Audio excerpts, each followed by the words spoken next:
नमस्कार दोस्तों, स्वागत है आपका अभ्युदय आईएएस क्लासेस में। देखिए, बेसिकली ये सेशन एडिटोरियल डिस्कशन का है।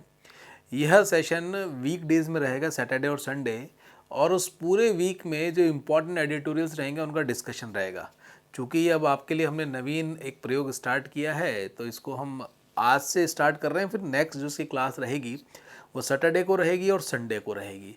अच्छा, इसमें क्या डिफरेंट है? देखो, जो मुझे तैयारी करते वक्त समस्या आती थी कि करंट अफेयर्स खूब सारा है, मैटर भी मिल जाएगा, लेकिन क्या दिक्कत आती थी कि उस मैटर को जब रिवाइज करने बैठता तो बड़ी समस्या आती थी। इसमें सेलेक्टेड अपने एडिटोरियल्स रहेंगे, पीआईबी के रहेंगे, दैनिक जागरण के रहेंगे, दैनिक भास्कर के रहेंगे, राजस्थान पत्रिका के रहेंगे, और हमारा यूपीएससी और आरपीएससी दोनों के लिए समान रूप से इसमें एम्फेसिस रहेगा। चूँकि ये हिंदी के विद्यार्थियों के लिए हमने विशेष फोकस किया है, तो उसमें हमने हिंदी के जो इम्पोर्टेंट न्यूज़पेपर्स हैं उनको विशेष रूप से लेने का प्रयास किया है। और पीआईबी जो अपनी सरकारी एजेंसी की प्रेस इंफॉर्मेशन ब्यूरो की जो न्यूज़ है उसको भी हमने लेने का प्रयास किया है। चलिए, अब इसमें नोट्स फॉर्म में हम कैसे लेके आए हैं कि यदि मैं तैयारी करता हूं तो उसको रिवीजन करना मेरे लिए बड़ा सरल और आसान हो जाए, उसी रूप में हमने ये क्लासेस स्टार्ट करी हैं। अब जैसे जैसे आगे के स्लाइड्स देखेंगे आपको ध्यान में आ जाएगा कि भैया इसमें मेहनत इन्होंने करी है। कारण उसके पीछे यही है कि आपको टॉपिक भी समझ में आ जाए और जिस दिन रिवीजन करने बैठो तो आपको 5-10 मिनट से ज़्यादा ना लगे। चलिए, सेशन स्टार्ट करते हैं। इसमें पिछले वीक के अंतर्गत जो इम्पोर्टेंट एडिटोरियल्स हैं उनको डिस्कस करेंगे। तीनों चारों पेपर्स और पीआईबी की मैंने आपसे बात करी है वो इसमें समाहित है। चलिए स्टार्ट करते हैं आज का सेशन।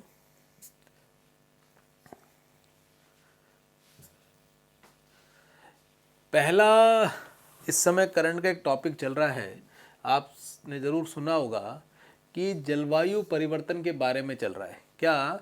जलवायु परिवर्तन का चौतरफा असर के बारे में बात चल रही है। किसके बारे में? जलवायु परिवर्तन के चौतरफा असर की। ये बेसिकली न्यूज़ थी बड़ी फेमस, इसके बारे में देखते हैं। देखो, ब्लूमबर्ग ने एक रिपोर्ट निकाली है और उस ब्लूमबर्ग ने रिपोर्ट में क्या बताया है,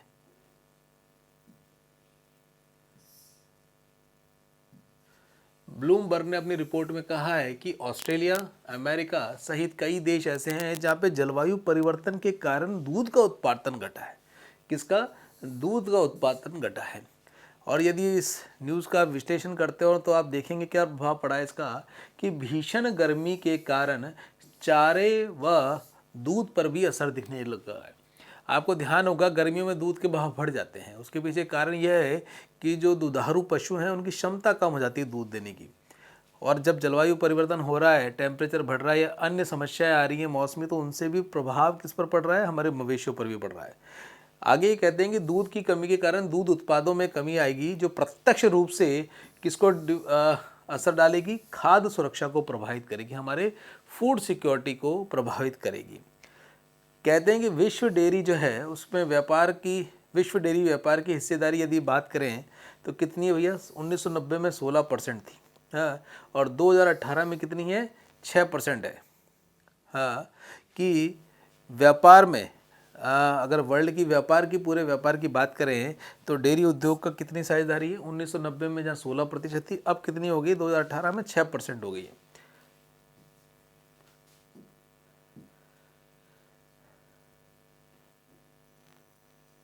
और आगे देखिए, पिछले कुछ वर्षों में देख रहे हैं कि विश्व के सभी देश प्रत्यक्ष और अप्रत्यक्ष रूप से इससे प्रभावित हुए हैं। और यदि केवल अमेरिकी डेयरी उद्योग की बात करूं तो 22 अरब डॉलर का नुकसान हुआ है। और भारत के पर्सपेक्टिव की यदि मैं बात करूं तो भारत के पर्सपेक्टिव में पशु चारे और दूध उत्पादन में कमी हुई है। और आप सभी जानते हो कि भारत विश्व में सबसे बड़ा दूध उत्पादक राज्य है और हमारे लिए न्यूट्रिशन का एक प्रमुख सोर्स भी यही है। हमारे लिए न्यूट्रिशन का प्रमुख सोर्स भी यही है।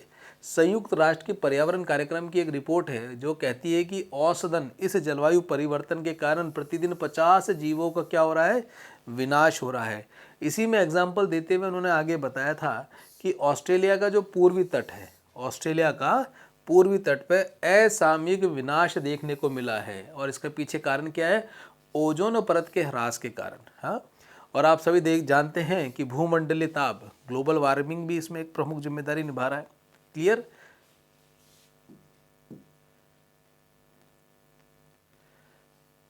देखिए, ये जो आर्टिकल आया था इसमें ये वाला जो क्वेश्चन है, ये वाला ऊपर का क्वेश्चन है, ये पॉइंट बेसिकली हमारे आरएस की इस बार परीक्षा में भी आया था एग्जाम में, कि 1990 की तुलना में 2030 में विश्व के तापमान में 3 डिग्री सेंटीग्रेड की क्या हुई है दोस्तों, वृद्धि हुई है। एग्जाम में प्रश्न ये आया था कि बताइए कितने डिग्री सेंटीग्रेड की वृद्धि हुई है। देखिए, तो इन छोटे छोटे एडिटोरियल से हमें हमारे प्री में आने वाले प्रश्नों के उत्तर भी मिल जाते हैं। निष्कर्ष तौर पर इन्होंने बताया था कि जलवायु परिवर्तनों को रोकने के लिए भरसक प्रयास करने होंगे, अन्यथा निकट भविष्य में खाद्य असुरक्षा जैसी गंभीर हालतों से गुजरना पड़ेगा। अब देखो, आपको एक क्वेश्चन का आंसर भी मिल गया, एक फ्रेमवर्क मिल गया, आपको डेटा भी मिल गया, आपने अपनी समस्याएं भी बता दी, और उन समस्याओं के लिए क्या समाधान देना चाहते हैं उसके लिए आप 2-3 पॉइंट डाल सकते हैं। क्लियर? चलिए नेक्स्ट पे चलते हैं। अगला है, योकोशुका द्वीप के पास मालाबार युद्ध अभ्यास शुरू हुआ। बड़ा फेमस है, चीन की तो आंखों की किरकिरी है मालाबार युद्ध अभ्यास। पहले तो हमारे, आपने देखा होगा, स्टार्ट हुआ था बे ऑफ बंगाल के अंतर्गत हुआ था, और अब ये कहाँ हो रहा है दोस्तों, इसके बारे में थोड़ा सा आपको मैं ब्रीफ हिस्ट्री भी दे देता हूँ ना। अब बेसिकली देखो, चर्चा क्यों रही है इसकी, चर्चा इसलिए रही है कि क्वाड के सदस्य, क्वाड बेसिकली 4 देशों का समूह जिसके बारे में हम देखेंगे, इसमें भारत, ऑस्ट्रेलिया, जापान और अमेरिका, इन्होंने योकोशुका द्वीप है के पास मालाबार अभ्यास शुरू किया है। ये योकोशुका द्वीप कहाँ पर है, ये जापान के पास है। क्लियर? जापान के पास है। क्या प्रभाव है, पूर्वी चीन सागर में चीन की बढ़ती प्रवृत्ति की प्रतिक्रिया स्वरूप ये अभ्यास स्टार्ट किया गया था। क्लियर? और इस बार इस अभ्यास की मेजबानी कौन कर रहा है, जापान कर रहा है, और जापान का मैरीटाइम सेल्फ डिफेंस फोर्स, जैसे हमारे यहाँ पे नेवल बोलते हैं, नेवल फोर्स बोलते हैं, वहाँ की नेवल फोर्स का नाम क्या है, मैरीटाइम सेल्फ डिफेंस फोर्स कहा गया है। कितने दिन का अभ्यास है, 10 दिन का अभ्यास है। देखिए, ये हमारी ANI जो एजेंसी है उसने ये न्यूज़ भी शेयर करी थी कि मल्टीलेटरल एक्सरसाइज है मालाबार वाली। मल्टीलेटरल मतलब एक से अधिक लोग इसमें भागीदारी लेके आ रहे हैं। 2022 में between navies of India, Japan, USA and Australia began with an opening ceremony hosted by ये JMSDF, जो अभी आपने देखा था, सेल्फ डिफेंस फोर्सेज है जापान की, on board JS Hyuga at Yokosuka, Japan. हमारे यहाँ से कौन गए थे, रियर एडमिरल संजय भल्ला जी गए थे। ठीक है, इन्होंने इस एज ए कमांडिंग ऑफिसर इसको लीड किया है। इंपॉर्टेंट बात, हमारे क्रू में हमारे यहाँ से 2 शिप्स गई हैं। कौन सी, एक INS शिवालिक गई है और एक INS कोमाटा गई है। कौन कौन सी 2 शिप्स हमारे यहाँ से गई हैं, INS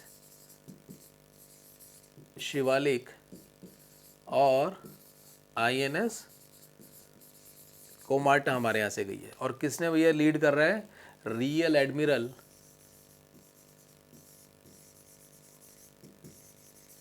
संजय भल्ला जी। क्या, संजय भल्ला जी इसको लीड कर रहे हैं। क्लियर? चलिए आगे देखें। उद्घाटन कार्यक्रम में जो भी आपसे मैं चर्चा कर रहा था, संजय भल्ला जी हमारे से रियर एडमिरल हैं, जापान के युहासो हिदेकी हैं, अमेरिका के कॉल थामरा हैं, और ऑस्ट्रेलिया के ये जोनार्थ एर्ली, इधर आएगा ऑस्ट्रेलिया का, ये जोनार्थ एर्ली ऑस्ट्रेलिया का एडमिरल। ठीक है, इस युद्धाभ्यास में कई जटिल अभ्यास किए जाएंगे तथा कई जंगी जहाज एवं अन्य युद्धास्त्र भी इसमें हिस्सा लेंगे। ये चाइना को प्रति संतुलित करने के लिए बेसिकली अभ्यास किया जा रहा है। हिंद महासागर में उसकी बढ़ती हुई गतिविधियों को ध्यान में रखते हुए इसको स्टार्ट किया है। अब थोड़ा सा ध्यान कर लीजिए, मालाबार का जो ये युद्ध अभ्यास है, इसका इतिहास क्या बोलता है। देखिए, स्टार्टिंग दोस्तों इसकी हुई थी 1992 में। 1992 में भारत और अमेरिका ने इसको स्टार्ट किया था, और 2015 में इसमें जापान जुड़ गया था। देखो, यहाँ तो था ये बाईलेटरल, बाईलेटरल मतलब द्विपक्षीय। जापान 2015 में जुड़ा तो क्या हो गया, त्रिपक्षीय,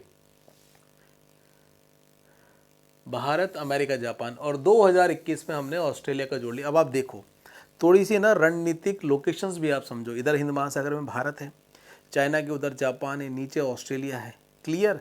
और अमेरिका का अपना बेस है ही पैसिफिक ओशन में। अमेरिका को इसलिए साथ में ले रखा है कि दादा को साथ में लेके चलो, जिससे लड़ने जाओ, गली कुचों में लड़ने जाते हैं तो बोलते हैं मैं उसकी तरफ से आया। तो इसमें नो डाउट अमेरिका आज के समय में भी सबसे बड़ा डॉन है भैया। तो डॉन को अपन ने साथ में ले रखा है, किसको, चीन को हटकाने के लिए, और बता रखा है देख तेरे चारों तरफ हम भी बैठे हैं। क्लियर? क्वाड देशों का युद्धाभ्यास, देखो इन चारों को हम क्वाड देश भी बोलते हैं। Clear? Bharat, America, Japan, Australia. इसका उद्देश्य क्या है, अब जो भी आप आंसर लिखो तो इस प्रकार का यदि कोई प्रश्न आता है मालाबार युद्ध अभ्यास से रिलेटेड, तो सीधे उद्देश्य में 2 लाइन लिख के आ जाना। और आप हमारे आरएस में तो जानते भी हैं मेंस की आंसर की प्रकृति कैसी है, 50 वर्ड्स में इस प्रकार का प्रश्न आएगा, बड़ा 10 नंबर का प्रश्न आने की संभावना नहीं रहेगी। तो आप सीधे लिख देना कि हिंद महासागर या हिंद प्रशांत क्षेत्र में बढ़ते चीन के सैन्य प्रभुत्व के प्रति उत्तर में क्वाड देशों के समूह द्वारा एक स्वतंत्र, खुले एवं समावेशी हिंद प्रशांत क्षेत्र सुनिश्चित करने की दिशा में काम किया गया। कौन सा हिंद प्रशांत महाक्षेत्र कैसा होना चाहिए? स्वतंत्र होना चाहिए, खुला होना चाहिए, समावेशी होना चाहिए। समावेशी मतलब भैया सबका वहाँ पर अपन कोई काम धंधा करना चाहते हैं, अपनी शिप लेके जाना चाहते हैं, तो भैया उनको भी क्या रहे कि आपको अनुमति रहे। इस प्रकार से ये इसका उद्देश्य है। तो हम इसको आंसर में भी लिख सकते हैं। चलिए अगले न्यूज़ पर चलते हैं। G20 सम्मेलन बड़ा अभी न्यूज़ में आ रहा है। G20 का जो लोगो है उसने तहलका मचा रखा है। भारत के मंदिरों में आपको कमल के चिन्ह दिखने को मिलते हैं। कमल की अपनी प्रकृति होती है, विपरीत समय में भी अड़ा रहता है, खड़ा रहता है पानी पर, ठीक है ना। तो उसको हमने एज ए कमल के चिन्ह के रूप में लिया है और उसके ऊपर हमने विश्व का जो मॉडल है, गोल अपना ग्लोब है, उसको रखा है। अभी देखेंगे उस पर भी बड़ी बहस हो रही है कि इनने कमल क्यों रख लिया। गजब की बात है, अपने देश की चीज़ का बड़ी बढ़ोतरी हो रही है, आप उसके टांग खींचने में लगे हुए हो। क्या कह रही है ये न्यूज़? ये कहती है कि भारत द्वारा G20 सम्मेलन की अध्यक्षता करने का मौका मिल रहा है। G20 के बारे में जान लो। इसकी स्थापना 1999 में हुई थी। सबसे बड़ा अर्थव्यवस्था संगठन है। इस बात को आप अब क्लैरिफाई भी कर दो कि ये समूह वैश्विक जीडीपी का 80%, वैश्विक जनसंख्या का दो तिहाई आबादी और वैश्विक क्षेत्रफल का 50% क्षेत्र अपने काबू में रखता है। मात्र कौन से 20 देश, मात्र कौन से 20 देश। तो वर्ल्ड की जीडीपी के 80% किसके पास है? इन G20 के पास है। विश्व की 2/3 जनसंख्या किन के पास है? इन G20 देश के पास है। और यदि भू एरिया की बात करो तो 50% एरिया भी इन्हीं G20 देशों के पास है। तो इम्पोर्टेंट संगठन हो गया। सम्मेलन की शुरुआत 2008 में की गई थी, जब विश्वव्यापी आर्थिक मंदी के बाद प्रतिवर्ष सम्मेलन का आयोजन किया जाने लगा। इसका उद्देश्य क्या था? इसका उद्देश्य था व्यापक विमर्श के माध्यम से दुनिया की आर्थिक एवं विकास संबंधी प्राथमिकताओं को आकार देना। क्या? आर्थिक और विकास संबंधी प्राथमिकताओं को आकार देना G20 का मेन उद्देश्य था। आगे बढ़े। समकालीन समस्याओं का समाधान का उद्देश्य भी इन्होंने रखा था। G20 सम्मेलन में भारत के बारे में देख लीजिए, जो इस बार हमें होस्ट करने का मौका मिल रहा है। सबसे इम्पॉर्टेंट बात, पहली चीज़ ध्यान रखना भैया, ये G20 सम्मेलन हमारे यहाँ पे होगा तो इसका थीम क्या है? इसका थीम है one earth, one family and one future. हम तो वैसे भी कहते हैं ना वसुदेव कुटुंबकम, हम तो पूरे विश्व को एक परिवार मानते हैं, तो उसी का फलीभूत है one earth, one family and one future. इसको याद कर लेना, एग्जाम में आने की पूरी संभावना है। One earth, one family, one future, ध्यान रखना। और थीम इसकी वसुधैव कुटुंबकम, संपूर्ण विश्व क्या है? एक परिवार है। प्रतीक क्या है इसका? कमल का फूल हमने लिया है, जो कठिन समय में भी वृद्धि करता है और लचीलेपन की अपनी गुणों के कारण पूजा जाता है। मुद्दे क्या मुद्दे रहेंगे? जलवायु परिवर्तन मेन मुद्दा रहेगा, ऊर्जा सुरक्षा और सशक्त सस्टेनेबल डेवलपमेंट गोल 2030 के लक्ष्य को प्राप्त करना प्रमुख मुद्दे रहेंगे। देख लीजिए साहब, ये वो लोगो है G20 का जो प्रधानमंत्री मोदी जी ने इसका अनवील किया था। ये कमल का फूल है, ऊपर ग्लोब है, इसी पर हल्ला मचा दिया ने। G20 अच्छा लग रहा है। भारत 2023 इंडिया वसुदेव कुटुंबकम अपना थीम हो गया, जिसमें हमने लिखा है वन अर्थ।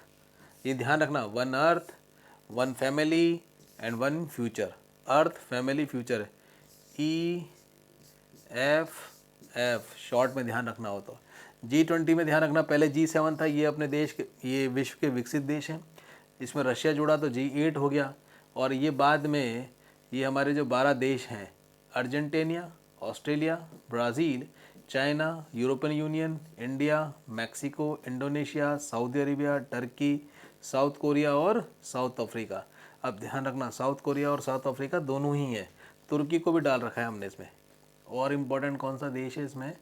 ये इम्पोर्टेंट है सऊदी अरेबिया। अगर मैं बात करूँ गल्फ़ कंट्रीज़ में, तो गल्फ़ कंट्रीज से केवल कौन है? सऊदी अरेबिया है। कौन है? गल्फ़ कंट्रीज से केवल सऊदी अरेबिया है। क्लियर है ये आपको?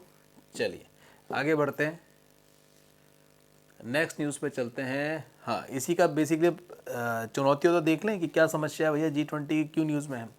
देखिए, वर्तमान का जो समय है ना, कोविड के बाद से विश्व की आप यदि अर्थव्यवस्था का आकलन करेंगे तो पाएंगे कि विश्व में महंगाई खूब बढ़ी है, बनिस्बत भारत में कम बढ़ी है। यदि आप जितनी भी वैश्विक अर्थव्यवस्था की रिपोर्ट्स हैं उनको देखते हैं तो पाते हैं कि देशों की जो वृद्धि दर है, ग्रोथ रेट है, वो भी बड़ी कम आंकी गई है। हाँ, वो भी बड़ी कम आंकी गई है। कुछ विकसित देशों में तो भैया नेगेटिव तक बोला गया है, लेकिन भारत के लिए आपको गर्व करना होगा, 6 से 7% अभी भी फोरकास्ट की जा रही है। क्या क्या चुनौतियां हैं? भारत बड़े कठिन दौर में G20 की अध्यक्षता संभाल रहा है। जो वैश्विक स्तर पर जितनी समस्याएं हैं, कौन कौन सी आप अभी देख रहे हैं कि अभी कोविड समस्या से निकले, कोविड महामारी से अभी विश्व उभर रहा है। खंडित भू राजनीतिक स्थिति है, कैसी है? खंडित भू राजनीतिक स्थिति चल रही है। यूक्रेन और आप देख रहे हैं वार चल रहा है, यूरोपियन यूनियन, ठीक है।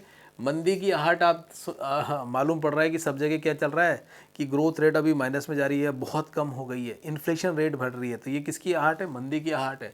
वैश्विक ऋण जो है आपको हाई इंटरेस्ट रेट पर मिल रहा है। कोई काम धंधा करना है तो उसकी कॉस्टिंग क्या हो जाएगी? फिर उसकी कॉस्टिंग दोस्तों बढ़ जाएगी। तो वैश्विक रूप से यदि मैं बात करूँ तो ऋण क्या है? उच्च स्तर पर मिल रहा है। हाँ, अब देखो, हर समस्या में कोई ना कोई पॉजिटिव बात भी होती है। जैसे कि चाइना में कोरोना आया, उसने विश्व भर में तहलका मचाया, परेशान किया पूरे विश्व को, लेकिन उसका एक पॉजिटिव इफेक्ट क्या हुआ कि विश्व की अनेक कंपनियों को भारत क्या मिल गया? एज ए आउटसोर्स के रूप में एक नया स्थल देखने को मिला। फॉर एग्जाम्पल, एप्पल ने अपनी यहाँ पर क्या फैक्ट्री खोली, अन्य कार कंपनीज ने भी, ऑडी ने भी, आप देख रहे हैं कि जर्मन जितने ब्रांड हैं उन सब ने अपना अपना यहाँ पर प्लांट खोल लिया। सैमसंग आप जानते हैं कि उसने अपनी मैन्युफैक्चरिंग यहाँ पर स्टार्ट कर दी। तो मेड इन इंडिया ही नहीं, मेड फॉर ग्लोबल भी हमारे यहाँ पर स्टार्ट होना, मैन्युफैक्चरिंग स्टार्ट हो गई है। G20 सम्मेलन की बात करो तो कौन कौन से प्रमुख विषय रहेंगे? स्वास्थ्य, शिक्षा, कृषि, व्यापार, पर्यटन, तकनीक क्षेत्रों में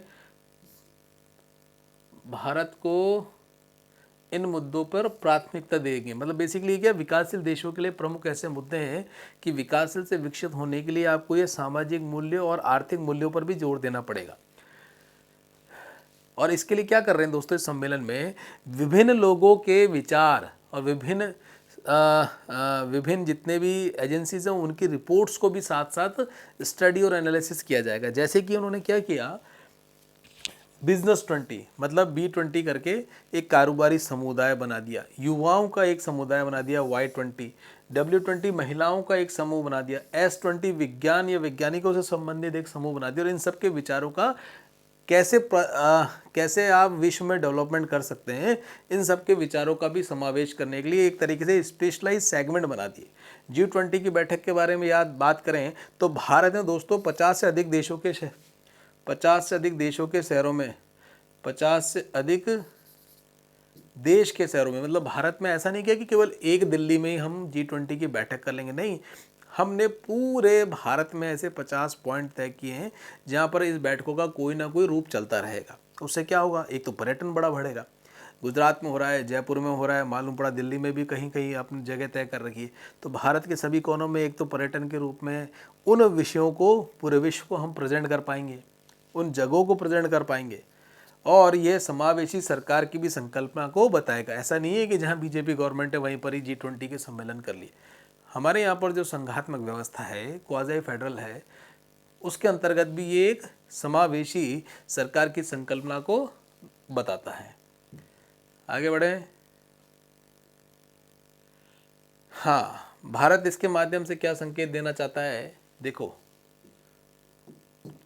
सामाजिक आर्थिक बाधाओं को दूर करने में हम क्या डिजिटल तकनीक का प्रभावी उपयोग कर रहे हैं। देखो, आने वाले में आप देखेंगे कि G7 के बाद जो 12 कंट्रीज़ हैं वो तो विकासशील हैं, हाँ? उनको हम बेसिकली ये बता सकते हैं कि देखो हमारे यहाँ पर कैसे कैसे नई पॉलिसीज़ आ रही हैं, प्लानिंग हो रही है जो पूरे विश्व के लिए बड़ी उपयोगी हैं। जैसे हम देखते हैं UPI, अब हमसे साउथ अफ्रीकन कॉन्टिनेंट के देश मांग रहे हैं कि हमें UPI की टेक्नोलॉजी दीजिए आप। हाँ, जनधन आधार मोबाइल जो डायरेक्ट बेनिफिट ट्रांसफ़र कर रहे हैं हम लोगों को पैसा, उसकी भी टेक्नोलॉजी मांग रही है कि वह गवर्नेंस की नई नई तकनीक भी हमें दीजिए। तो ये हमारे लिए एक मंच भी है। सामाजिक आर्थिक बाधाओं को दूर करने के लिए डिजिटल तकनीक का हमने जो प्रभावी उपयोग किया है, जैसे जैम, जनधन, आधार और ये मोबाइल की त्रिवेणी ने डायरेक्ट बेनिफिट ट्रांसफ़र और वित्तीय समावेशन फाइनेंशियल इंक्लूजन को बढ़ाया है। 5G तकनीक को साझा करने की नीति, देखो हमने स्वदेशी 5G तकनीक बनाई है, इसकी भी डिमांड बढ़ रही है। लाइफ मिशन, ये नीति आयोग की साइट पर भैया लाइफ मिशन एक बार जरूर देख लेना, मैं आपको बता भी दूंगा कभी समय मिलेगा तो। और हम साथ साथ विगत 8 वर्षों में प्रगतिशील महिला सशक्तिकरण की नीतियों को भी प्रेजेंट कर पाएंगे। वैश्विक पटल पर भारत के पर्यटन, स्थानीय उद्योग, अधिक नागरिक सहभागिता और स्थायी विरासत को गढ़ने में भी इसमें हमें लाभ मिलेगा। उच्च स्तरीय गठबंधन के जरिए विश्व को एक साथ लाने का प्रयास किया जाएगा। वैश्विक शांति, समावेशी भविष्य और आपसी समन्वय के साथ हम क्या कर सकते हैं भैया, हमारे प्रदेश को भी, हमारे राष्ट्र को भी क्या कर G20 के विभिन्न देशों के सामने या विश्व पटल पर एक तरीके से रिप्रेजेंट करने का मौका हमें मिलेगा। क्लियर है। देखिए मैं अभी महाराष्ट्र गया था तो रेलवे ने एक इनिशिएटिव लिया है कि एक राज्य या एक उत्पाद या एक जिला या एक उत्पाद, आप सुनते हैं तो मैंने वहाँ देखा था कि एक राज्य एक उत्पाद का एक स्टॉल लगा हुआ था कि वहाँ की जो स्पेशल जो उत्पाद हैं उसके लिए भैया हमने दुकान बना दी, यहाँ से आप खरीदारी कर सकते हो। स्पेशली उस राज्य की वो जो इम्पोर्टेंट चीज़ें हैं वो आपको वहाँ पर उपलब्ध हो जाएंगी।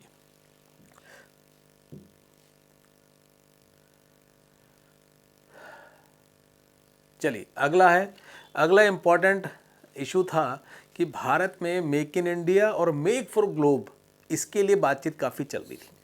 भारत एक ऐसा देश था कि 8 साल पहले तक अपनी हम बंदूक की गोलियां भी नहीं बना पाते थे।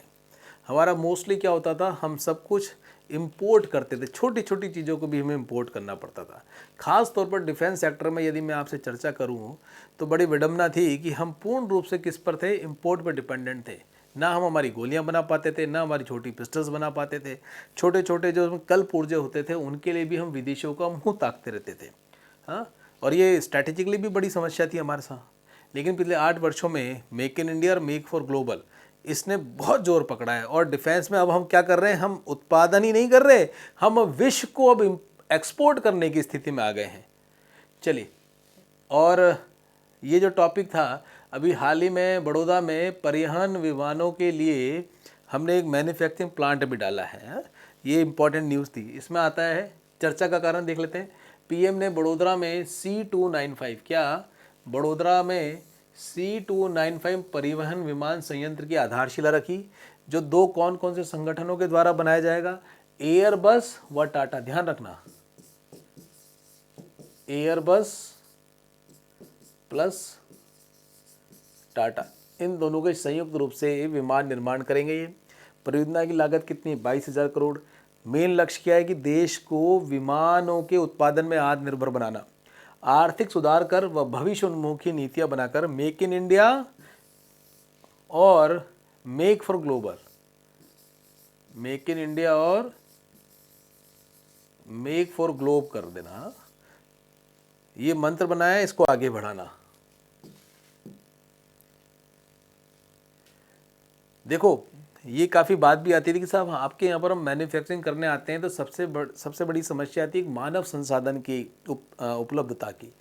तो ये जो स्किल डेवलपमेंट के हमने प्रोग्राम चला है, इससे भी क्या है, आपके मानव संसाधन, कुशल मानव संसाधन की भी अब डिमांड और सप्लाई हमने देनी स्टार्ट कर दी है। निवेश में वृद्धि करना तथा नए रोजगार के साधन उपलब्ध कराना। पिछले 8 वर्षों में हम देखते हैं कि हमारे यहाँ पर 160 कंपनियों ने निवेश किया है। विदेश की 160 कंपनियों ने पिछले 8 वर्षों में भारत में निवेश किया है। कहते तो ये हैं कि मात्र 8 वर्षों में 8 गुना निवेश बढ़ा है। कितना? 8 गुना निवेश बढ़ा है। 2025 तक रक्षा क्षेत्र में 25 अरब डॉलर के निवेश का लक्ष्य हमने लिया है, जिससे उत्तर प्रदेश व तमिलनाडु में एक रक्षा कॉरिडोर जो बनाया है, इसमें हमें मदद मिलेगी। ये ध्यान रखना, 2025 तक कितना करना है हमें रक्षा क्षेत्र में, 25 अरब डॉलर का निवेश भी कर रहे हैं। और इससे क्या होगा, इससे उत्पादन बढ़ेगा, विश्व को हम बेसिकली एक, देखिए रशिया है, हाँ अमेरिका है, अमेरिका तक की तो चलो वॉर इकोनॉमी भी है, मतलब कि वो अस्त्र शस्त्र भी बेचता है, और साथ ही साथ उसका अन्य उत्पादों में भी विश्व व्यापार पटल में दबदबा है। लेकिन रशिया तो पूरी तरीके से किस पर डिपेंडेंट है, वॉर इकोनॉमी, मतलब कि युद्ध अस्त्र बेचने पर उसकी इकोनॉमी डिपेंड करती है। इसी तरीके से एग्जांपल मैं आपको देता हूँ, साउथ कोरिया छोटा सा देश है। साउथ कोरिया जहाज बनाने में पूरे विश्व में टॉप पर है। हाँ, जहाज़ों, हम भी छोटी छोटी शिप्स भी कहाँ से लेके आते हैं, technology wise superior south Korea से लेके आते हैं। क्या भविष्य आगे अगले 10 से 15 वर्ष में भारत को 2000 से अधिक विमानों की ज़रूरत पड़ेगी? तो उसके लिए दोस्तों ये हमने यहीं पर मैन्युफैक्चरिंग करनी स्टार्ट कर दी है। आई थिंक 50 में से 10 या 16 विमान तो हम क्या कर रहे हैं, बाहर से लेके आ रहे हैं। लेकिन जो रिमेनिंग 34 विमान हैं, वो डेटा एक बार और देख लूँगा मैं, 34 विमान है वो यहीं पर हम उत्पादन करेंगे और विश्व में हम उन गिने चुने देशों में हो जाएंगे जो मालवाहक जहाज का उत्पादन कर रहे हैं अपने ही देश में। मेक इन इंडिया की मोहर लग जाएगी अब विमानों पर भी। और एक बार हमने मालवाहक विमान बनाने स्टार्ट कर दिए, तय मान के चलना कि यात्री विमान भी हम जल्दी बना देंगे। बना क्या देंगे, सीटी तो लगानी है उसमें। और देखो डिमांड कितनी है, अगले 10 साल में 2000 विमान की आवश्यकता है भारत को, 2000 विमानों की आवश्यकता है। हाँ देखो इसमें बता भी रखा है, भारत में कल पुर्जों से लेकर असेंबली तक विमान निर्माण का कार्य देश में ही होगा। शर्त क्या है कि 16 C295 विमानों की सितंबर 2023 से लेकर 2025 के बीच उड़ान भरने की स्थिति में आपूर्ति की जाएगी। परिवहन निर्माण की क्षमता से भारत लगभग 1 दर्जन देशों की लीग में प्रवेश कर जाएगा जो मालवाहक विमानों का उत्पादन कर रहा है। देखो ये 50 में से 16 और 34, ये 34 का तो हम कहाँ करेंगे मैन्युफैक्चरिंग, उत्पादन हमारे यहीं करेंगे, इसका उत्पादन हम हमारे यहीं करेंगे। बाकी 16 का ये हमें बना के देंगे। क्लियर?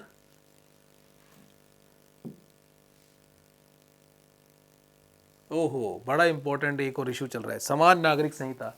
आरएस में इस बार इस पर प्रश्न आने की भी पूरी संभावना है। यूनिफॉर्म सिविल कोड क्या कहता है, चर्चा के कारण क्या है, भाजपा ने हाल ही में कहा है कि अगर वह हिमाचल प्रदेश में फिर से सरकार बनाती है तो देश में क्या समान नागरिक संहिता लागू करेगी। समान नागरिक संहिता क्या है, संविधान में दर्ज राज्य की नीति निर्देशक सिद्धांत से ये अपेक्षा करता है कि प्रत्येक व्यक्ति पर एक ही कानून लागू हो, चाहे वो किसी भी जातीय संप्रदाय का हो। थोड़ी सी कुछ समस्याएं इसके बारे में भी हम आगे देखेंगे। मूल इसका उद्देश्य क्या है समान नागरिक संहिता का, कि भैया मेरे पर, आप पर, सब पर क्या एक ही प्रकार का कानून लागू होना चाहिए। हाँ,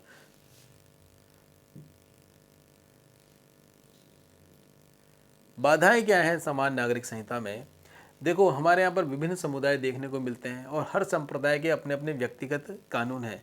जातीय मान्यता हैं जो क्षेत्रीय, सांस्कृतिक और धार्मिक परंपरा को कानून का स्वरूप देगी। बहुत बढ़िया लाइन है यार, ये 2 लाइन बहुत बढ़िया है। मेंस के आंसर राइटिंग बढ़िया है। हमारे देश में जो विभिन्न समुदाय संप्रदाय के क्या हैं, व्यक्तिगत कानून हैं।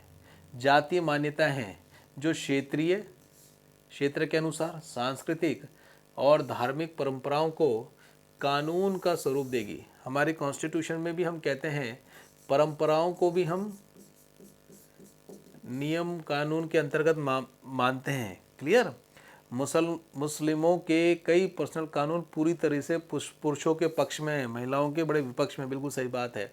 ब्रिटिश काल में बने भारत के सभी समुदायों के लिए विवाह, तलाक, संपत्ति के उत्तराधिकार से जुड़े कानून जो आज़ादी के बाद भी आज भी अस्तित्व में हैं, वो अलग अलग हैं। मुसलमानों के लिए अलग हैं, हिंदुओं के लिए अलग है। जबकि हिंदुओं ने आज़ादी के बाद में एक्सेप्ट कर लिया कि भैया हमारे लिए भी आप एक ही कानून बना दो, लेकिन मुस्लिम संप्रदाय के लिए ये अभी तक लागू नहीं हुआ है।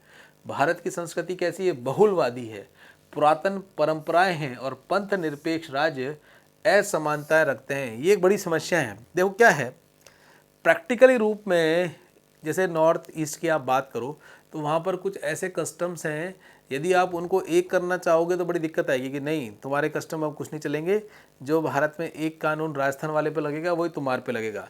हमारे यहाँ पर बहुलवादी संस्कृति है। लेकिन देखो क्या है, ये छोटे छोटे ट्राइबल्स हैं, इनके लिए हम विशेष कानून बना के उनको छूट दे सकते हैं, लेकिन सभी के लिए हम ये एज ए तर्क के रूप में यूज़ में लेने लग जाएं तो ठीक नहीं है। हाँ, आप देख रहे हैं कि मुस्लिम संप्रदाय में महिलाओं के साथ भेदभाव का सीधा सीधा हम असर देखने को मिलता है। एक शाहबानो केस था, शाहबानो केस में बेचारी ने 10-12 रुपये कुछ भत्ते के लिए बात कर ली, तो राजीव गांधी सरकार ने सुप्रीम कोर्ट के फैसले को पलटने के लिए मुल्ला मौलवी के दबाव में आकर वो एक्ट ही बना दिया पार्लियामेंट से, उसको खारिज करवा दिया। हाँ, प्रेशर में आके 3 तलाक अभी अभी ख़त्म हुआ है, अभी अभी समाप्त हुआ है। क्लियर। अनुच्छेद 26 बेसिकली ये भी इसमें क्या करता है, रोल अदा करता है समान नागरिक संहिता में बाधा के अंतर्गत बहुसंख्यकों का अल्पसंख्यक समुदाय की परंपराओं, अधिकारों और अतिक्रमण की भांति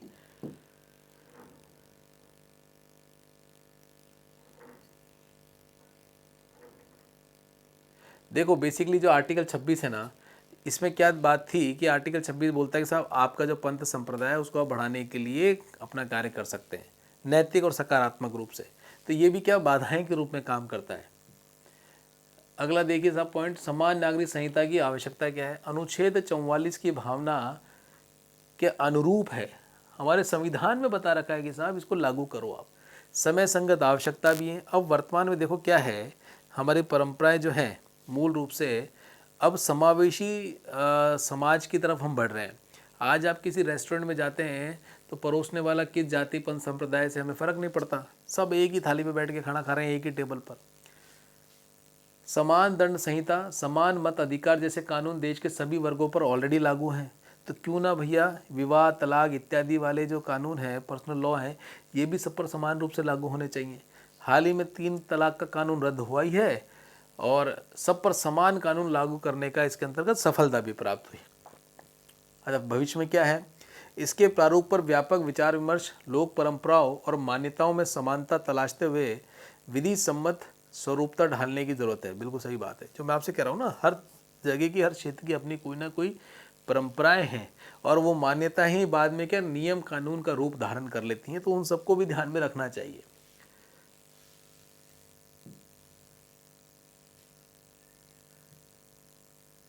ये पिछले 3-4 दिन में आए हुए इम्पोर्टेंट 3-4 एडिटोरियल थे। इसमें पीआईबी के भी कुछ आर्टिकल्स हैं जो जोड़े नहीं हैं, उनका आपको कल एक वीडियो दे देंगे। तो आपका इस वीक का पीआईबी के और सरकार के कुछ 2-3 इम्पोर्टेंट नोटिफिकेशन है, उसको ऐड करते हुए ये इम्पोर्टेंट आर्टिकल्स आपके पास हो जाएंगे।